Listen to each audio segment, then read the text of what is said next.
સમાચાર ખેત મજૂર કરતા શ્રમિક પરિવારની બાળકી બોરવેલમાં પડી ચૂકી છે। અમરેલી ફાયર બ્રિગેડ અને 108ની ટીમ ઘટના સ્થળે પહોંચી છે। બોરવેલમાં 45 થી 50 ફૂટ ઊંડે બાળકી ફસાઈ હોવાનું અનુમાન છે। 108ની ટીમ દ્વારા બોરવેલમાં ઓક્સિજન સપ્લાય શરૂ કરવામાં આવ્યો। ફાયર વિભાગ દ્વારા કેમેરા ઉતારવામાં આવ્યા છે અને બાળકીની સ્થિતિ જાણવાનો પ્રયાસ કરવામાં આવી રહ્યો છે।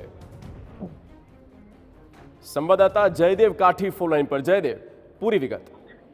જગદીશ, લાઠીનું સુરખપરા ગામ છે, ત્યાંનો જે સીમ વિસ્તાર છે, ત્યાં ખેત પરિવાર, જે મજૂર પરિવાર છે, તે કામ કરતો હતો ને એક બોર છે જેમાં 1.5 વર્ષની બાળકી છે તે આ બોરમાં પડી ગઈ છે, જેના કારણે તંત્રની ટીમ છે ત્યાં ઘટનાસ્થળ પર પહોંચી છે। સાથે સાથે આ ભનુભાઈ ભીખાભાઈ કાકડિયા નામની જે વાડી છે, તેમના વાડીમાં જ આ ખેત મજૂરનો જે બાળક છે તે પડી ગયો છે। જોકે અમરેલી ફાયર વિભાગની ટીમ, 108ની ટીમ સહિતના વિવિધ અધિકારીઓ છે તે ત્યાં પહોંચ્યા છે ને બોરમાં 45 થી 50 ફૂટ ઊંડે આ બાળકી છે તે ફસાઈ હોવાનું પ્રાથમિક અનુમાન છે તે લગાવવામાં આવી રહ્યું છે। જોકે 108ની ટીમ દ્વારા બોરમાં ઓક્સિજન સપ્લાય શરૂ કરવામાં આવ્યું છે, જેથી કરીને બાળકી છે તે બચી શકે તે પ્રકારના તમામ પ્રયાસ છે તે કરવામાં આવી રહ્યા છે। ફાયર વિભાગના કેમેરા છે તે પણ ઉતારવામાં આવે છે। બાળકની સ્થિતિ ઉપર સતત નજર રાખવામાં આવી રહી છે। જિલ્લા કલેક્ટર અજય દહિયા છે તે પણ સતત મોનિટરિંગ કરી રહ્યા છે અને થોડી વારમાં કલેક્ટર છે તે પણ ઘટનાસ્થળ પર પહોંચવાના છે। જોકે આ બચાવ કામગીરી માટે એનડીઆરએફની ટીમ છે તે વડોદરાથી પણ નીકળી ગઈ હોવાના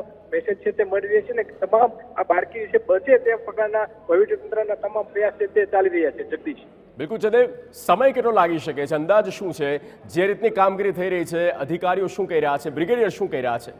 બિલકુલ, જે પ્રકારે ઘટના બની ત્યારથી તંત્રના અધિકારીઓ છે તે આ બોરવેલ જે વિસ્તાર છે ત્યાં આસપાસ ખોદકામ પણ શરૂ કરવામાં આવ્યું છે, પરંતુ 45 થી 50 ફૂટ ઊંડે આ બોરિંગમાં બાળકી ફસાઈ છે। જગદીશ, એટલે ચોક્કસથી ટાઈમ છે તે ઘણી કલાકો છે તે લાગી શકે છે। જે પ્રકારે તંત્રના અધિકારીઓ અને અધિકારીઓ દ્વારા કામગીરી છે તે શરૂ કરવામાં આવી છે। બોરવેલના જે વિસ્તાર છે, ખાસ કરી નજીકનો વિસ્તાર, ત્યાં જેસીબી દ્વારા ખાડાઓ પણ કરવામાં આવી છે, તેમને બચાવ માટેના પૂરતા પ્રયાસ છે તે કરવામાં આવી રહ્યા છે। ફાયર વિભાગની ટીમ છે તે પણ સતત ખડે પગે છે।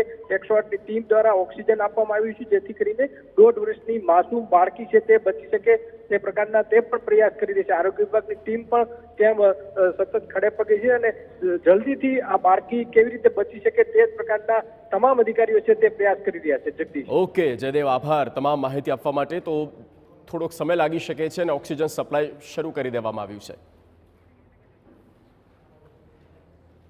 તો અમરેલીની આ ઘટના છે અમરેલીના સુગરપરા ગામમાં, જ્યાં એક પરપ્રાંતીય ખેત મજૂર પરિવાર કે જે કામગીરી કરતા હતા અને તે સમય પર તેમની 1.5 વર્ષની બાળકી એક બોરવેલમાં નીચે ફસાઈ ચૂકી છે અને તે લગભગ 45 થી 50 ફૂટ જેટલું ઊંડું છે।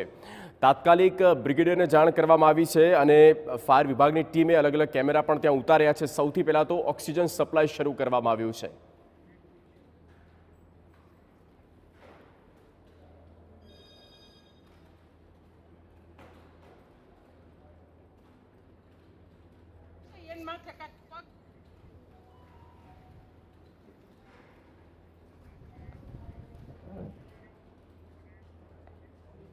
અધિકારીઓ સુધરી જજો, કેમ કે જનતાની સામે કોઈ પણ